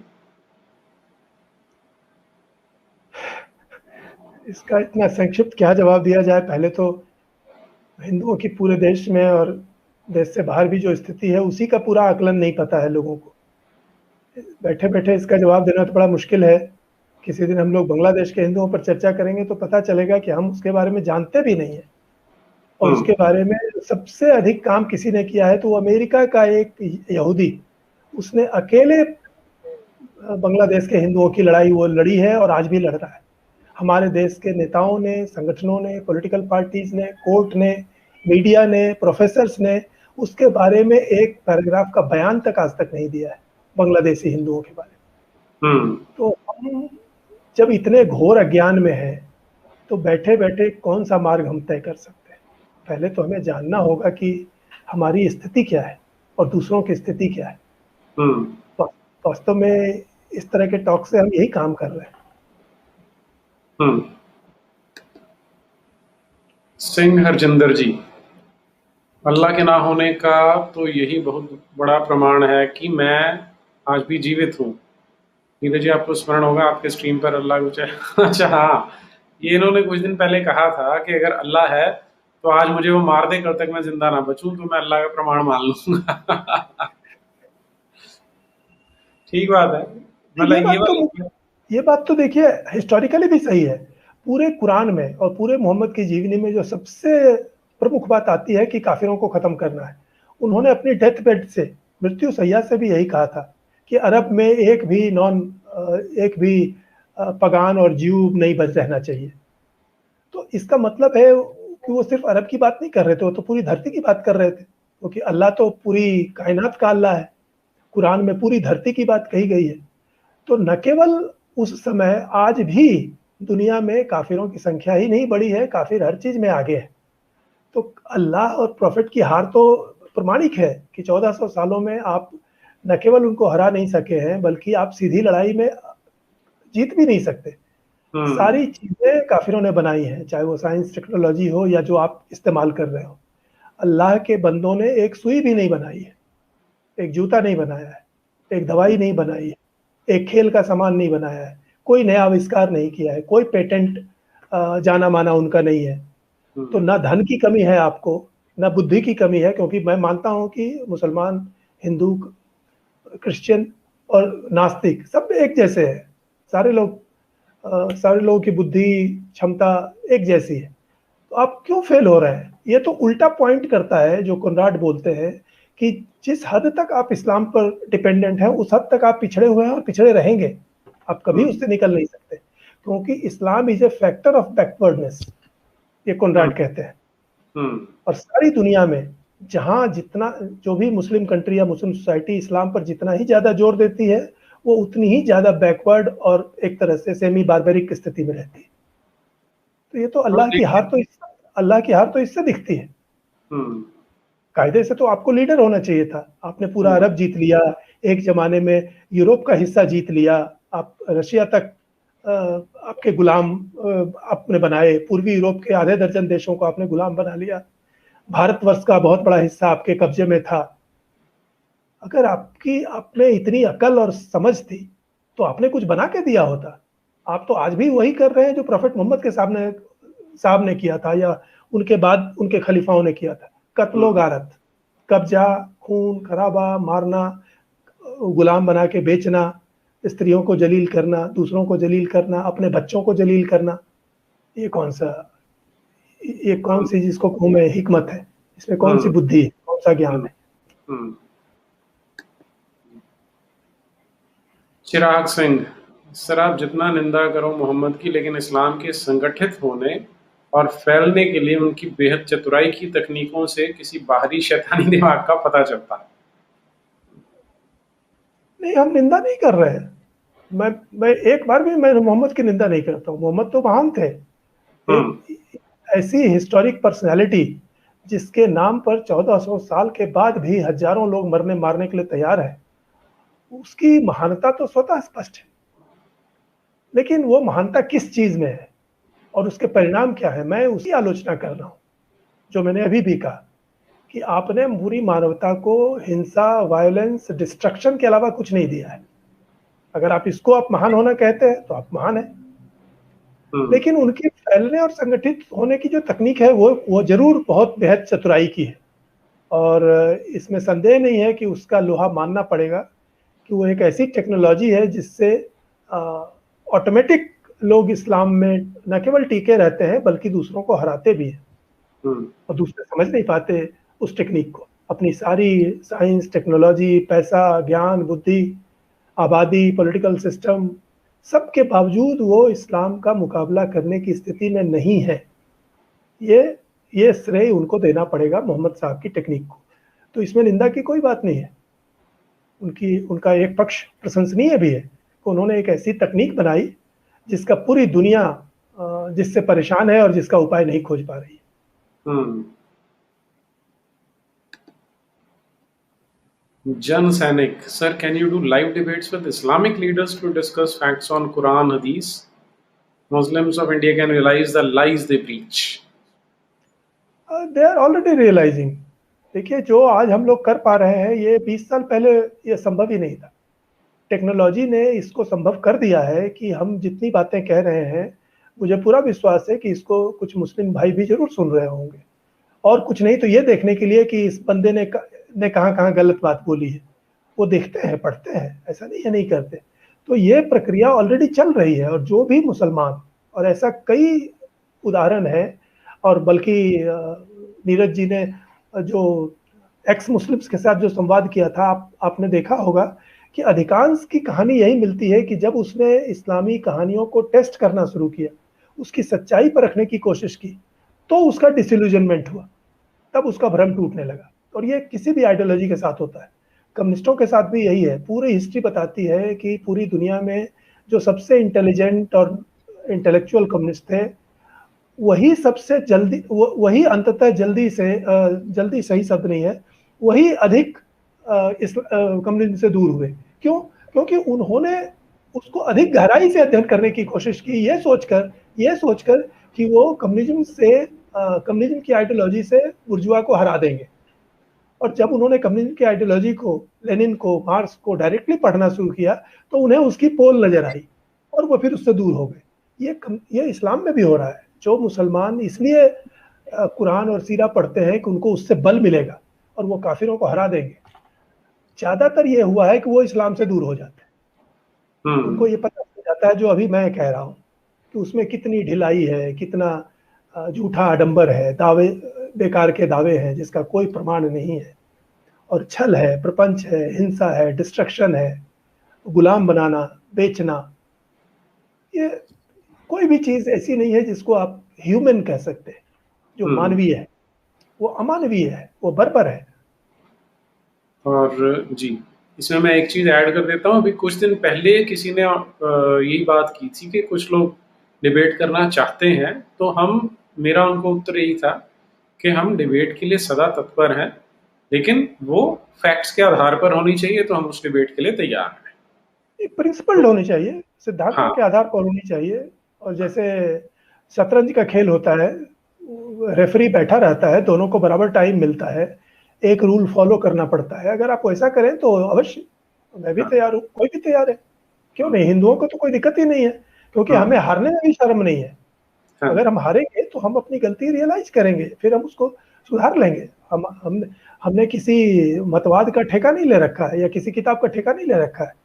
जैसा मैंने अभी भी कहा कि हमारी किताबें हमारे बल पर नहीं है कि हम अपनी तलवार लाठी से उपनिषद की इज्जत बचाएंगे। नहीं नहीं, अगर उपनिषद ताकतवर होगी तो वो अपनी इज्जत खुद बचाएगी और पूरी दुनिया उसकी इज्जत करेगी।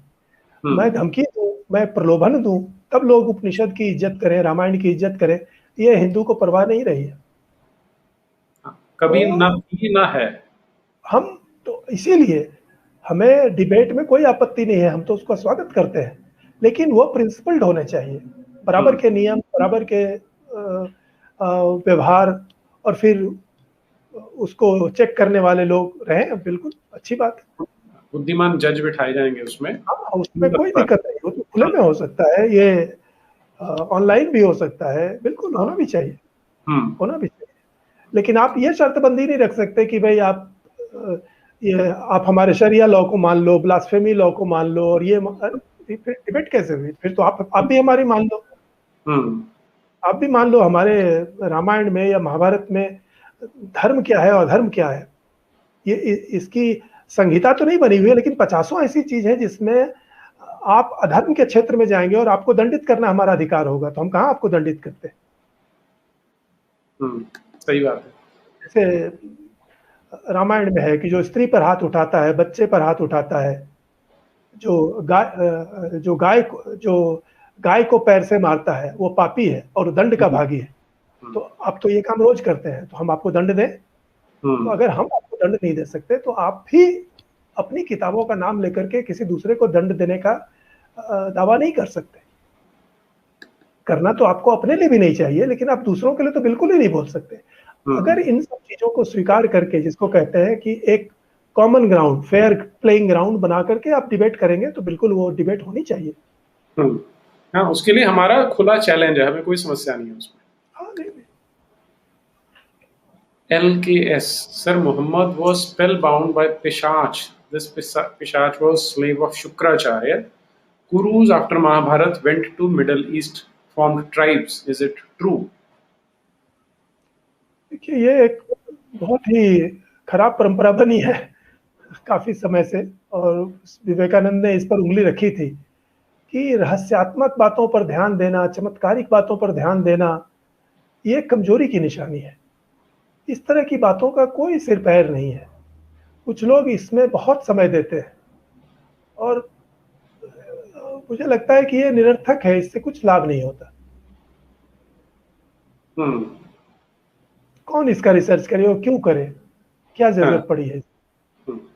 और अगर यह तथ्य है, तो जिसने भी इसको आपको कहा है, जहां भी है, उसको पहले स्वयं इस पर एक आर्टिकल लिखना चाहिए, रेफरेंस देने चाहिए, कहाँ से उसको ये सब बातें पता चली।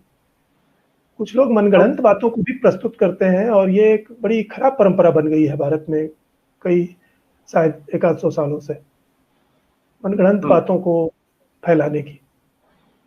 इससे कोई इंप्रेस नहीं होता, हमारे ही लोग कमजोर होते हैं। हम्म। देवेंद्र सिंह पवार, अल्लाह के बंदे ने जिहाद बनाई है। हाँ, तो यही है जी। हाँ, ये तो है। मोहित साहू, शंकर जी बहुत ज्यादा परफेक्ट हैं मोहम्मडनिज्म में, और यति जी को इतना मौका मिला लेकिन उन्होंने आयत नंबर कोट करके एक बार भी नहीं कहा। आप बताइए उनको, ये क्या बताना है उनको? मैं समझ नहीं पाया क्या कहना चाह रहे हैं। अ, देखिए, दूसरों को बताना उचित नहीं है, सब लोग अपनी अपनी बुद्धि से जो उचित समझते हैं करते हैं। हम्म। लेकिन मुसलमानों को इंगेज करना तो बहुत जरूरी है, ये हमारे गुरुओं ने भी कहा है, विवेकानंद ने कहा है, श्री अरविंद ने कहा है, दयानंद सरस्वती ने तो करके दिखाया था। दुर्भाग्य से गांधी जी ने इसको बंद करवा दिया, उसको फिर से खोलना चाहिए। और फिर जिसको जैसी बुद्धि है वो ऐसी बातचीत करते हैं, प्रसंग है। लेकिन हाँ, मुझे लगता है कि तू तू मैं से बचना चाहिए, गर्मा गर्मी से बचना चाहिए, हम्म। कटु शब्दों को बोलने से बचना चाहिए, क्योंकि उससे बात डिरेल हो जाती है, विषय बदल जाता है। हम्म। और वो और फिर जो ओपोनेंट है वो तो चाहता ही है कि जो हाँ, डिस्कशन है वो डिरेल हो जाए, क्योंकि वो उनकी बिल्कुल, स्ट्रेंथ। बिल्कुल। और इसीलिए हमने कहा कि भाई डिबेट अगर होनी है तो उसको परफेक्ट रूल्स के साथ होनी चाहिए, इक्वल इक्वल हम्म। बेसिस पर, इक्वल टाइम, हम्म। और सब कुछ की बराबरी हो। पूनम भारद्वाज जी कह रही हैं, मेरा बेटा लेफ्टिस्ट हो गया था, हिंदू को गाली देते रहता था, आज उसे दुर्गा माँ का वॉलपेपर लगाया है लैपटॉप में। थैंक्स आप सबको। अरे वाह पूनम जी, बहुत बहुत अच्छा लगा ये तो सुन के हमें। देखिए ये उनके अपने ही संस्कार हैं और आपकी शिक्षा होगी, क्योंकि हमारे ज्ञानियों ने कहा है कि कोई ज्ञान बाहर से नहीं दिया जा सकता। जिस वो उसके मन में ही था, यह उसको खुद ही यह बात कहीं ना कहीं उसको कॉन्ट्राडिक्शन मिला, उसने उसको सोचा होगा या समझा होगा या कोई बात अपील की होगी, लेकिन ये उसके अपने मन की बात थी, वो बाहर आ गई किसी किसी प्रसंग। गोपाल वर्मा, नीरज जी व शंकर जी को कोटि कोटि प्रणाम। प्रणाम गोपाल जी। क्या भारतवर्ष पुनः हिंदू राष्ट्र बन सकता है? ये हमारे कर्मों पर निर्भर है। अगर हम सब लोग अपना कर्तव्य करेंगे तो बन सकता है, नहीं करेंगे तो जो लाहौर में हुआ, जो ढाका में हुआ, वो दिल्ली में भी होगा। हम्म हमारे पुरुषार्थ और पौरुष दोनों पर निर्भर करेगा।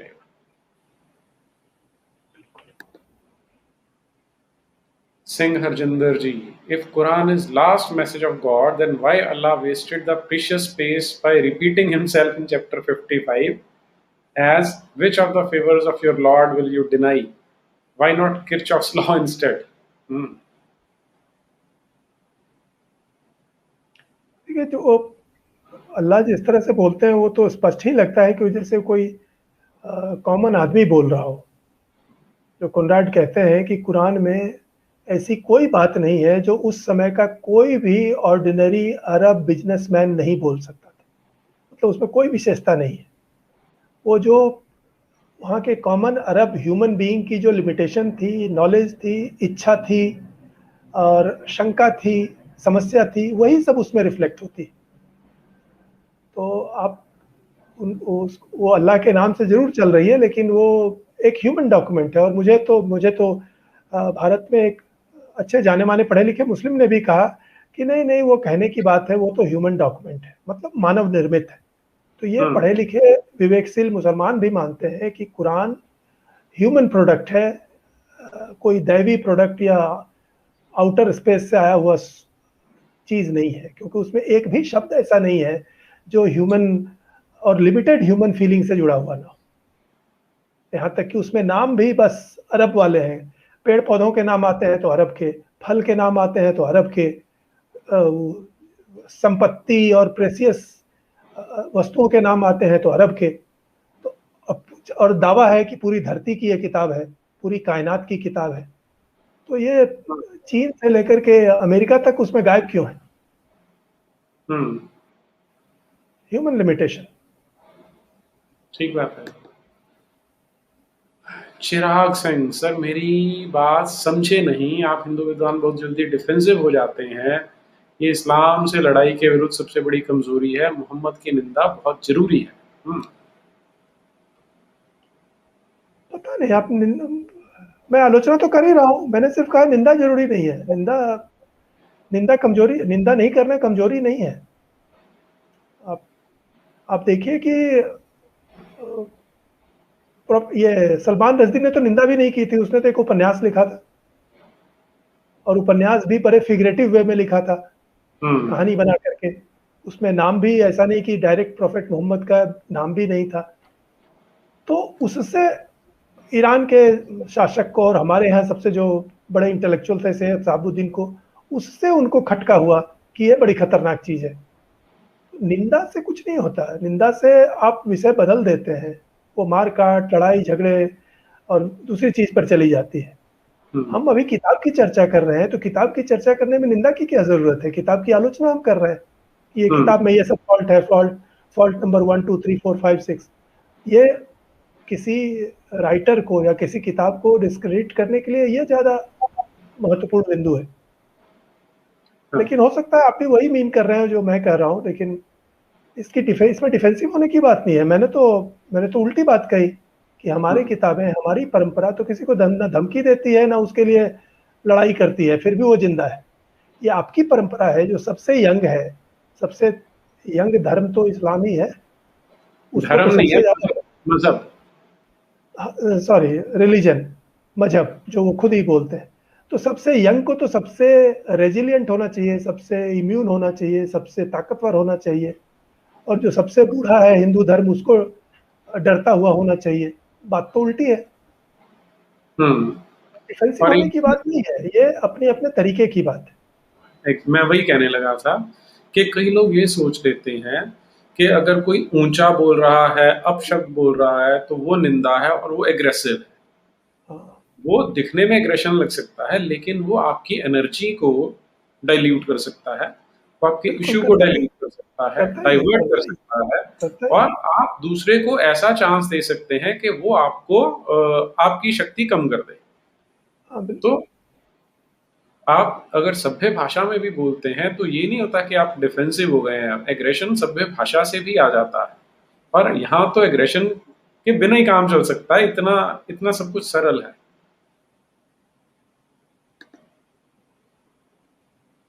अच्छा, वो उसी को ही आगे जोड़ रहे हैं। मैं मोहम्मद की शैतानी चतुराई की बात कर रहा था। हाँ, वो तो इसमें क्लियर है।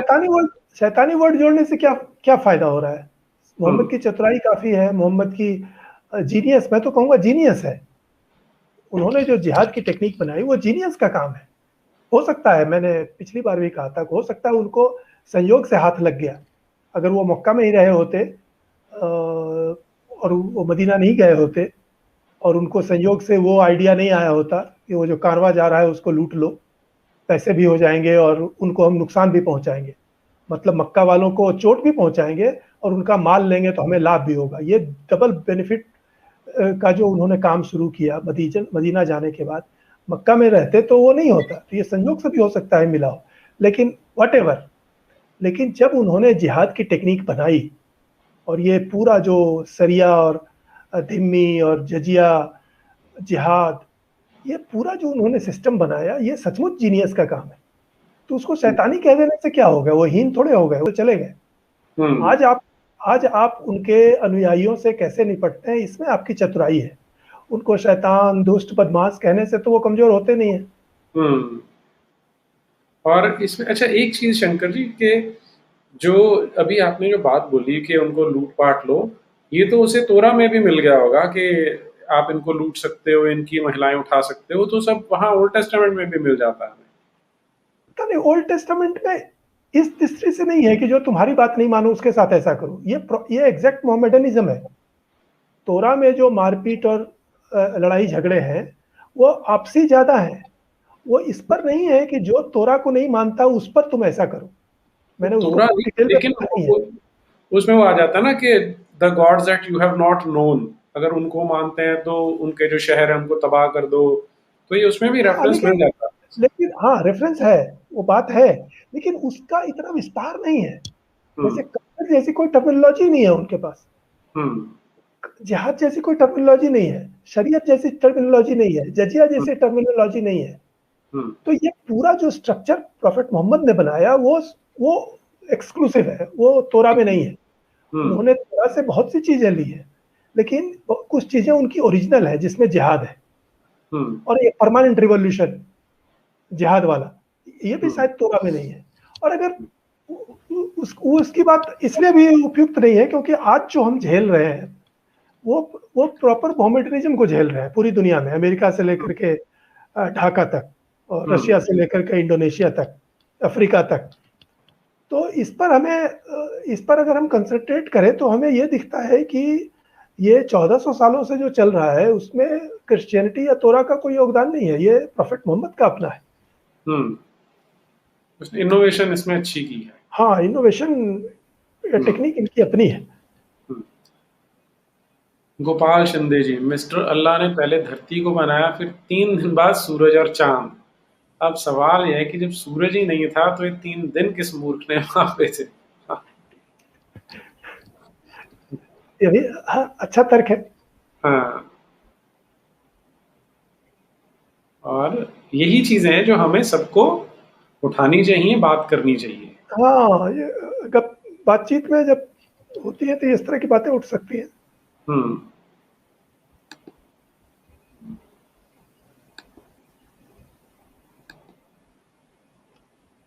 अच्छा, ये तो हम ले चुके थे। चिट्ठी शेखर जी, आपका आभार है इसके लिए, बहुत बहुत धन्यवाद। शिवांशु उपाध्याय जी, आपका आभार, धन्यवाद। श्रुति वशिष्ठ, प्रणाम शंकर जी, क्या आप अपने पीछे रखी पुस्तकों में से कुछ दर्शकों को दिखा सकते हैं? मतलब उसका कोई प्रसंग नहीं है। हाँ, दिखा सकता हूँ, क्यों नहीं, लेकिन वो ऐसे ही रखी हुई है, कोई खास उसमें सिस्टम नहीं है। उसमें एक अज्ञे की कविताओं की पुस्तक है, डॉक्टर के एल चौधरी की कहानियों की पुस्तक है, कुरान है, फिर इब्न इशाक की प्रॉफेट मोहम्मद की जीवनी है, बिल वार्नर की कुरान है, फिर जीबीएस संधू की खालिस्तानियों पर किताब है, क्षमा कौल की किताब है, अभी कल आई है उनकी नई कहानियों की किताब। तो मिली जुली किताबें हैं। तो जी। ये नीरज जी के समय का दुरुपयोग होगा, इसलिए मैं नहीं दिखा रहा हूँ। जी। ठीक है, मुझे लगता है कि हमने प्रश्न ले लिए आज के सारे। मैं एक बार डेस्क से निवेदन कर देता हूँ, अगर कोई प्रश्न रह गए हैं तो भेज दीजिए हमें, ताकि उनको हम ले सकें।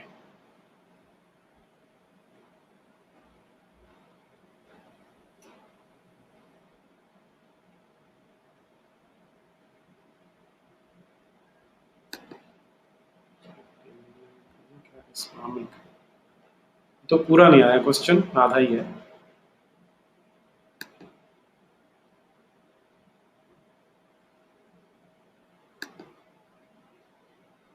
नीरज जी, इस्लाम का अर्थ क्या है? हाँ, इस्लाम का अर्थ वैसे वो लोग कहते हैं पीस है, लेकिन इसका अर्थ है सबमिशन, झुकना, और पूरी तरह झुकना, लाइक ए स्लेव। और ये कुरान में बार बार आता है कि मोहम्मद कहते हैं कि मैं अल्लाह का स्लेव हूँ।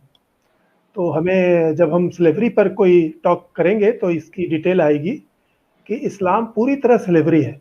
और उन्होंने, मोहम्मद ने एक स्लेवरी की भी सिस्टम बनाई, जो अगेन नीरज जी, ये जी। उसमें नहीं है, तोरा में और बाइबल में नहीं है कि अल्लाह के स्लेव है प्रॉफिट मोहम्मद, और प्रॉफिट और इस्लाम का स्लेव है मुसलमान, और मुसलमान के स्लेव है काफिर। फिर मुसलमान के घर में भी उसकी स्त्री और बच्चे उसके उस मुसलमान पुरुष के स्लेव हैं। हम्म। फिर सेमी स्लेव है धिम्मी, वो सेव हम्म। स्लेव नहीं है लेकिन आधे स्लेव है। मतलब वो काम करेंगे और उनको सिटीजनशिप नहीं रहेगी, उनको राइट्स नहीं रहेंगे, लेकिन वो इस्लाम के वो काम करेंगे और इस्लाम को अपना 50% अपना अपनी आमदनी देंगे, और दब करके और नीचे और हीन भाव से रहेंगे। तो सेमी स्लेव, तो स्लेवरी की एक पूरी सिस्टम है, यही इस्लाम है। और हम्म। सबमिशन उसी को डिनोट करता है। और ये प्रॉफिट मोहम्मद की खुद की टर्मिनोलॉजी है, slave, I am hmm. Allah slave, मैं अल्लाह का गुलाम हूँ। और ये हम्म। सारे मुसलमान अल्लाह के गुलाम हैं और प्रॉफिट के गुलाम हैं, क्योंकि अल्लाह और प्रॉफिट एक है। मतलब मुसलमानों के लिए कोई सिर्फ अल्लाह को माने और मोहम्मद को नहीं माने तो मुसलमान नहीं हो सकता। मुसलमान होने के लिए आपको अल्लाह और मोहम्मद दोनों को मानना पड़ेगा। बल्कि कई लोग ठीक ही कहते हैं कि अल्लाह भी बाद में आते हैं, प्रॉफिट पहले है। जो फारसी वाली कहावत है, बा खुदा दीवाना वाश, बा मोहम्मद होशियार। हम्म। मतलब आप अल्लाह से तो कुछ हंसी मजाक कर भी सकते हो, प्रॉफिट मोहम्मद पर नहीं हो सकता। उससे हम्म। सावधान रहो, होशियार रहो। तो इस्लाम में प्रॉफिट मोहम्मद अल्लाह से भी पहले है, इंपॉर्टेंट है। तो सारे मुसलमानों को प्रॉफिट को हूबहू अनुकरण करना है। और ये इसमें कुरान में 89 टाइम्स ये बात कही गई है कि प्रॉफिट मोहम्मद आइडियल टाइप है, आपको उन्हीं को फॉलो करना है, ईच एंड एवरीथिंग। तो अल्लाह फॉलोएबल नहीं है, मोहम्मद फॉलोएबल है, आप उनको फॉलो कर सकते हैं। तो सबमिशन, प्रॉफिट के प्रति सबमिशन, अल्लाह के प्रति सबमिशन, कुरान के प्रति सबमिशन, शरिया के प्रति सबमिशन, इन सब के प्रति सबमिट होना, यही इस्लाम है। और दूसरों को सबमिट कराना, ये अपने, ये आपके लिए नहीं है। जैसे बुद्ध धर्म में है या हिंदू धर्म में, वो अपने लोगों को कहता है कि तुमको ये करना चाहिए, ये नहीं करना चाहिए। उनको इससे मतलब नहीं है कि दूसरे लोग कौन है। लेकिन इस्लाम, कुरान अपने लोगों से ज़्यादा काफिरों पर उसका ध्यान है, उनको भी सबमिट कराना है। और यही सारी दुनिया में जो झगड़े की जा रहे हैं वो यही है, जिहाद काफिरों को इस्लाम में सबमिट कराने की टेक्नोलॉजी है, हम्म। यही जिहाद। तो सबमिशन ही या स्लेवरी, यही इस्लाम है। जी। अच्छा, मैं एक दर्शकों को बताना चाहता हूँ कि आज 9:30 बजे वेस्ट बंगाल के इलेक्शंस पे डिस्कशन रहेगी, और कल 6 बजे यति नरसिंहानंद जी के साथ रहने वाली है। गोपाल शिंदे जी पूछ रहे हैं, अगर इस्लाम ही ना होता तो आज दुनिया कैसी होती? वो कोई बड़ी बात नहीं है, वो कुछ ना कुछ होता। हम्म। आप देखिए, कम्युनिज्म नहीं है तो दुनिया कैसी है? ऐसा कुछ नहीं होता कि एक चीज नहीं रहेगी तो दूसरी चीज नहीं आ जाएगी। ये हम्म। जब सोवियत यूनियन का कोलैप्स हुआ था तो फ्रांसिस फुकुयामा ने एक किताबें लिखी थी, एंड ऑफ हिस्ट्री। उन्होंने कहा इतिहास का अंत हो गया, बहुत लोगों ने मान लिया कि अब दुनिया में अमन चैन हो गया परमानेंट। और मुझे लगता है कि 10 साल भी नहीं बीते जो इस्लाम कम्युनिज्म से बड़ा खतरा बन करके खड़ा हो गया। हम्म। और ये इसी टर्म में है, अमेरिकन प्रेसिडेंट से लेकर के ऑस्ट्रेलियन एक मौलवी है, उन्होंने भी कहा न्यू कम्युनिज्म, कि इस्लाम इज न्यू कम्युनिज्म। मतलब हम्म। पूरी दुनिया को जिस नई चीज से खतरा है वो है इस्लाम। ये जॉर्ज बुश ने कहा था और ऑस्ट्रेलिया के किसी बड़े मुल्ला ने भी कहा था। हम्म। दोनों ने अलग अलग भाव में कहा था। जॉर्ज बुश ने कहा था कि ये दुनिया के सामने एक नए बड़े खतरे के रूप में इस्लाम आया है, और मौलवी साहब ने कहा था कि हमें उसी तरह घृणा से देखा जा रहा है जैसे कम्युनिज्म को घृणा से देखा जाता था। हम्म। जी, तो आज के हमारे प्रश्न दर्शकों के हो गए हैं जी, तो करें यहाँ पर समाप्त। जी, जैसी। जी, तो दर्शकों की ओर से आपका बहुत बहुत धन्यवाद शंकर शरण जी, समय देने के आपका भी लिए और ये ज्ञान देने के लिए भी। क्या नहीं, जी, धन्यवाद आपको भी ये मौका देने के लिए। बहुत जी। बहुत धन्यवाद, और आपके दर्शकों को भी नमस्कार। भारत माता की जय, वंदे मातरम।